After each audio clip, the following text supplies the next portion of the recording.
ठीक है, अपन ये कंटिन्यू करते हैं। अब इसके अंदर हमने जो प्लान था वो डिज़ाइन कर लिया था। ठीक है, इसको हम रन करते हैं। तो कुछ इस तरह से हमारे पास फ्रेम आ रही है। सबसे पहले लेवल वन हमने बनाया था, इंटर फर्स्ट नंबर। उसके सामने हमने एक टेक्स्ट फील्ड को रखा जहाँ पे यूजर नंबर्स टाइप कर सकता है इसमें। फिर सेकंड नंबर है, सेकंड नंबर के आगे भी टेक्स्ट फील्ड है, यहाँ पे सेकंड नंबर आ जाएगा। अब हमें क्या करना है, यूजर से ये नंबर्स को इनपुट लेकर के जब यूजर इस पर क्लिक करेगा कैलकुलेट बटन पे, तो इस रिजल्ट की जगह पे आंसर आ जाना चाहिए इसका, दोनों का प्लस होकर। ठीक है। और ये बटन पे देखो, जैसे मैं इस पर क्लिक कर रहा हूँ तो इस पे एक लाइनिंग आ रही है। जहाँ पे टेक्स्ट लिखा है उसके अराउंड इस तरह से बॉर्डर बन के आ रहा है। अगर ये बॉर्डर आपको नहीं चाहिए तो इसको हम हटा भी सकते हैं, तो इसको हम हटा लेंगे। और हमें इस तरह से इसको बनाना है कि बटन प्रेस करने पे यहाँ पे रिजल्ट की जगह पे जो भी इसका आंसर बनता है वो आंसर यहाँ पे शो हो जाना चाहिए। ठीक है। अभी तो हमने सिर्फ कंटेंट्स को रखा है हमारी फ्रेम पे, बट वो किस तरह से फंक्शन करेंगे उसका कोड अभी नहीं किया। अब हम क्या करेंगे, इसकी फंक्शनलिटी ऐड करेंगे इस कोड के अंदर, ताकि ये प्रॉपर हमें दोनों नंबर्स को प्लस करके और कैलकुलेट बटन पे क्लिक करने पे इसका रिजल्ट हमें शो करे। ठीक है। तो पहले तो बटन के ऊपर जो बाउंड्री आ रही है उसको हटा लेते हैं। तो ये बटन पे यहाँ पे जाके हम करेंगे बी डॉट सेट फोकसेबल, और इसको फॉल्स कर। ठीक है, तो वो फोकस नहीं करेगा, वो जो बाउंड्री आ रही है वो इसकी वजह से आ रही है, तो उसको हम फॉल्स कर देते हैं ताकि वो बाउंड्री वहां पर नहीं है। ठीक है। फिर वो काफी छोटे टेक्स्ट में अगर आप चाहो इसका टेक्स्ट बढ़ाना, तो आप ये फॉन्ट वाली जो प्रॉपर्टी है ये पूरी इस पर अप्लाई कर सकते हैं। बी डॉट करके ये प्रॉपर्टी है। ठीक है, सेट फॉन्ट करके ये प्रॉपर्टी है। तो वो जो टेक्स्ट लिखा है वो थोड़ा सा बड़ा हो जाएगा। अच्छा, अब मुझे इसके अंदर फंक्शनलिटी ऐड करना है। वो कैसे होगा वो देखते हैं। फंक्शनलिटी ऐड करने के लिए हमें एक इंटरफेस का यूज करना पड़ेगा। ठीक है। तो हम आज की क्लास में सबसे पहले मैंने बताया था इंटरफेस क्या होता है, कैसे उसको हम इम्प्लीमेंट करवाते हैं और उसके अंदर के मेथड्स को यूज करते हैं। सेम चीज हम यहाँ पे भी करेंगे। हमारी जो मेन क्लास है इसके अंदर एक इंटरफेस को इम्प्लीमेंट करवाएंगे, इम्प्लीमेंट्स। और फिर उसका नाम आएगा इंटरफेस का जो नाम है वो है action listener.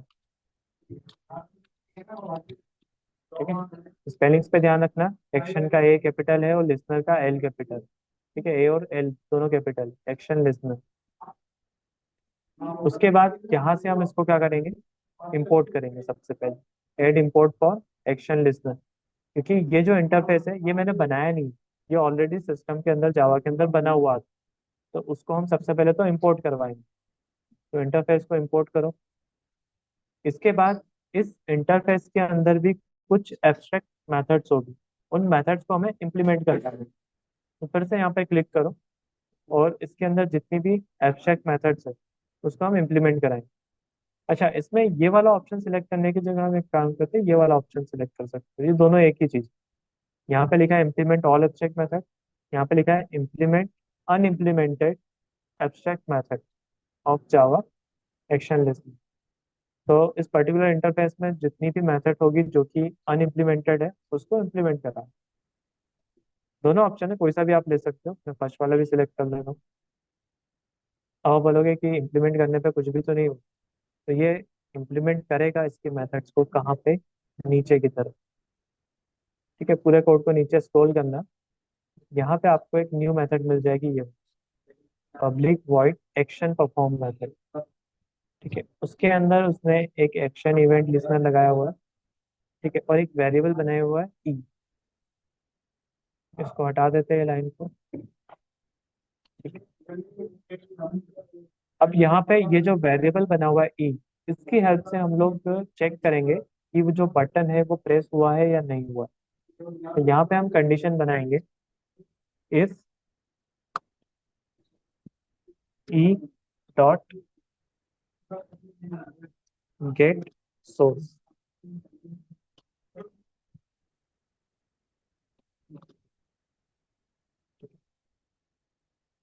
If E dot get source method का यूज करेंगे, इक्वल्स टू किसके हो जाए, बटन के। कौन से बटन पे हमें लगाना है इसको, तो बटन का नाम हमने बी नाम से ऑब्जेक्ट बनाया है, यहाँ पे हम लिख देंगे B। ठीक है, जिस बटन पे आप चेक करना चाहते हो कि वो बटन प्रेस हुआ या नहीं हुआ, उसका नाम लिख दो यहाँ।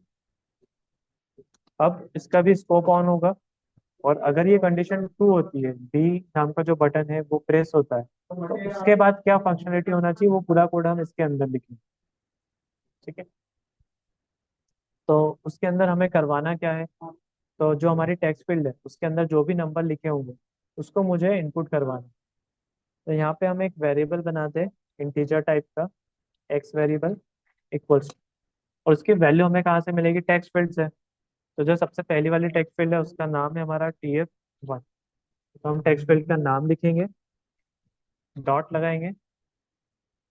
ठीक है, इसके बाद में यहाँ पे आपको लिखना है गेट टेक्स्ट। ठीक है, और सेमीकोलन। ठीक है, ये हो गया। अब ये क्या करेगा, TF1 नाम का चेंज ऑब्जेक्ट देखेगा, जो कि हमने किसके लिए बनाया है, टेक्स्ट फील्ड के लिए बनाया है।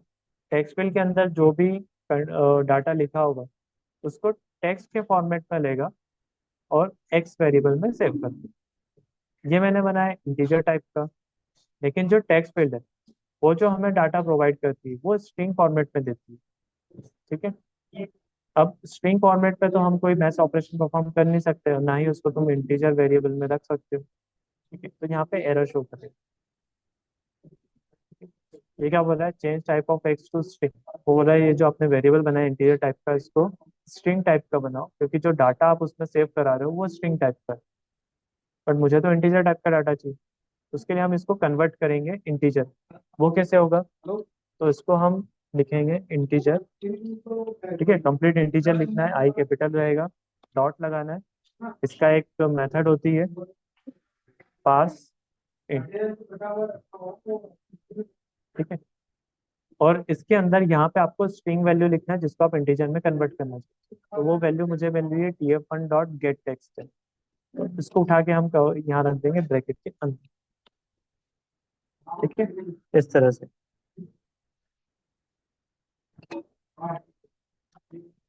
तो ये सही फॉर्मेट है। हम क्या करेंगे, TF1 से टेक्स्ट डाटा उठाएंगे और उसको हम डाल देंगे, उसको कन्वर्ट करेंगे इंटीजर में पार्स इंट करके, और फिर वो वेरिएबल में सेव हो जाएगा। तो इस तरह से मुझे इंटीजर वैल्यू मिल जाएगी टेक्स्ट फील्ड से। सेम यही प्रोसेस हम सेकंड नंबर के लिए भी करेंगे। ठीक है, वेरिएबल का नाम चेंज कर देते हैं y, और जो वैल्यू हम उठाएंगे वो TF2 से उठाएंगे। ठीक है, फर्स्ट एक्स फील्ड से जो वैल्यू उठाएंगे उसको एक्स में डाल दिया हमने इंटीजर में कन्वर्ट करके। फिर सेकंड एक्स फील्ड से जो वैल्यू उठाई उसको हम y में सेव करा देंगे इंटीजर में कन्वर्ट कर। अब दोनों नंबर्स हमारे पास आ चुके हैं, तो इसको हम प्लस करवा लेते हैं integer. Sum equals to x plus y. और ये जो आंसर बनेगा इसको मुझे शो कराना है किस पे, जो तीसरा लेवल मैंने बनाया था जिसमें मैंने रिजल्ट लिखा हुआ था उसकी जगह पे। उसका नाम था LA3। यहाँ पे हम क्या करेंगे, LA3 डॉट सेट टेक्स्ट। ठीक है, अच्छा देखो मेथड्स में चेंज है। जब मुझे वैल्यू लेनी थी तो मैंने गेट टेक्स्ट किया, जब मुझे वैल्यू प्रोवाइड करनी तो मैंने सेट टेक्स्ट। ठीक है, गेट से वैल्यू जब हमें लेनी हो तो हम गेट करके उससे वैल्यू लेंगे, और जब मुझे वैल्यू प्रोवाइड करनी है उसमें तो हम सेट करके उसमें वैल्यू डालें। अच्छा, अब प्रॉब्लम यहाँ पे ये आएगी कि लेबल के अंदर जब हम सेट टेक्स्ट करते हैं तो वो तो स्ट्रिंग डाटा भी लेता है, बट मेरे पास तो इंटीजर में है रिजल्ट। तो अब मुझे इंटीजर को स्ट्रिंग में कन्वर्ट करना है, उसके लिए हम यहाँ पे लिखेंगे स्ट्रिंग। ठीक है, स्ट्रिंग क्लास के थ्रू डिफाइन है जावा के अंदर, तो स्ट्रिंग करके उसकी मेथड होती है dot value of, value of integer. ठीक है, तो ये क्या करेगा, जो भी हम इंटीजर वैल्यू देंगे उसको ऑटोमेटिकली स्ट्रिंग में कन्वर्ट करके और हमारे लेवल पे उसको सेट करते हैं। तो यहाँ पे हम लिख देते हैं सम। इस तरह से वो वैल्यू जो तीसरा वाला लेवल था वहां पे चली जाएगी। ठीक है, इतना हो गया। इसके बाद आपको ये करना है कि जो बटन हमने बनाया था, ठीक है, इस बटन पे हम लगाएंगे एक्शन लिस्ट में b dot add action list. ठीक है, कीवर्ड यहाँ पे आ जाएगा दिस। तो इस तरह से आपको इसके अंदर फंक्शनलिटी ऐड करना। मैं एक बार फिर से रिपीट कर देता हूँ हमने क्या क्या किया। सबसे पहले तो हम यहाँ पे गए, हमारी जो मेन क्लास थी उसके अंदर एक्शन लिस्टनर नाम का जो इंटरफेस होता है उसको इम्प्लीमेंट किया। ठीक है, अब इम्प्लीमेंट ये करने के बाद आप क्या करोगे, यहाँ से उसको इंपोर्ट करोगे। इंपोर्ट करने के बाद वापस से इस पर क्लिक करना, उस पर जो इम्प्लीमेंट वाली मेथड आती है कि इम्प्लीमेंट ऑल एब्स्ट्रैक्ट मेथड्स, उस पर क्लिक किया। ठीक है, दो बार करना है। पहली बार में इंपोर्ट होगा, दूसरी बार में मेथड इम्प्लीमेंट होगा। उसके ये हो गया। ठीक है, पहले इंपोर्ट कर लिया, फिर इसकी मेथड्स को इम्प्लीमेंट करवा लिया। जैसे इम्प्लीमेंट पे आप क्लिक करोगे तो नीचे की तरफ आपके मेन मेथड के भी बाद में यहाँ पे आपको ओवरराइड करके एक मेथड मिल जाएगी, एक्शन परफॉर्म मेथड। उसके अंदर हम क्या करेंगे, इफ करके, इफ की कंडीशन लगा करके e dot get source equals to जिस बटन पे भी आपको एक्शन परफॉर्म लगाना है उस बटन का नाम आ जाए। तो अभी मेरे पास एक ही बटन है बी नाम से, मैंने वो लिख दिया इक्वल टू करके। उसके अंदर हमें करना क्या है, टेक्स्ट फील्ड से वैल्यू उठाना है, उसको कन्वर्ट करना है इंटीजर में और उसको एक वेरिएबल में सेव करवाना है। सेम ऐसा ही हमने सेकंड के लिए भी किया, दोनों वैल्यूज को प्लस किया। अब तीसरे जो लेवल बना था नीचे, वहां पे मुझे वैल्यू को शो करवाना है, तो उसमें मैंने सेट टेक्स्ट करके स्ट्रिंग में कन्वर्ट करके उस वैल्यू को प्रोवाइड कर दिया। String dot value of integer, integer में मैंने सम वेरिएबल को लिख दिया। और इसी के साथ साथ जिस बटन के थ्रू आपको एक्शन परफॉर्म चलाना है वहां पे आपको एक्शन लिसनर को ऐड करना पड़ेगा। ब्रैकेट में यहाँ पे दिस लिखा रहेगा। ठीक है, ये पूरी प्रोसेस करना है। इसको हम टेस्ट करके देखते हैं। वन फाइल, यहाँ पे आप नंबर डाल दें, जो भी नंबर आपको प्लस करवाने हैं, और इसको यहाँ से कैलकुलेट करें। जैसे ही बटन को प्रेस करोगे रिजल्ट में ये दोनों को प्लस होकर के उसका रिजल्ट शो होगा। आप जितनी बार चाहो उतनी बार वैल्यूज को चेंज करवा करके कैलकुलेट पर बटन प्रेस करोगे, उतनी बार वो एक्शन परफॉर्म रन होगा और आपको आंसर मिलता जाएगा। इस तरह से आप एक बेसिक सा दो नंबर्स को ऐड करने का प्रोग्राम बना सकते हो ग्राफिक्स की हेल्प से। तो ये पूरी फ्रेम में आपको ग्राफिक्स दिखेगा और इस तरह से आप चला सकते हो। ठीक है, समझ में आया ये वाला प्रोग्राम?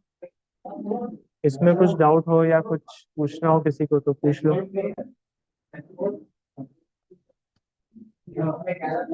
कुछ पूछना है किसी को?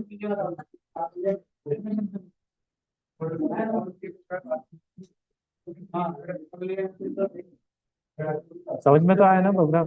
थोड़ा सा लेंदी था ये वाला जो हमने बनाया, बट समझोगे तो इजीली समझ में आ जाएगा।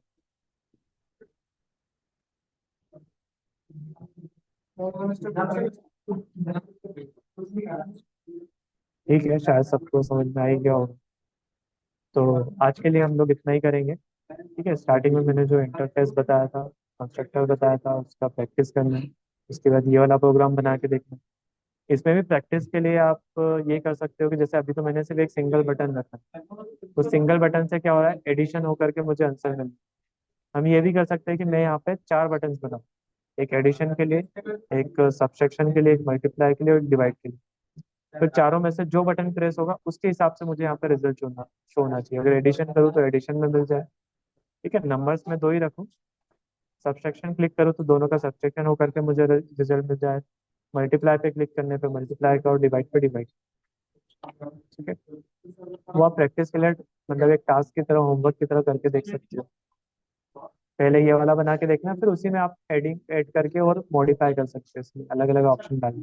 तो वो एक बार ट्राई करके देखना कि आप लोगों से बन पाता है। ठीक है, तो आज की क्लास हम यहीं पे एंड करते हैं।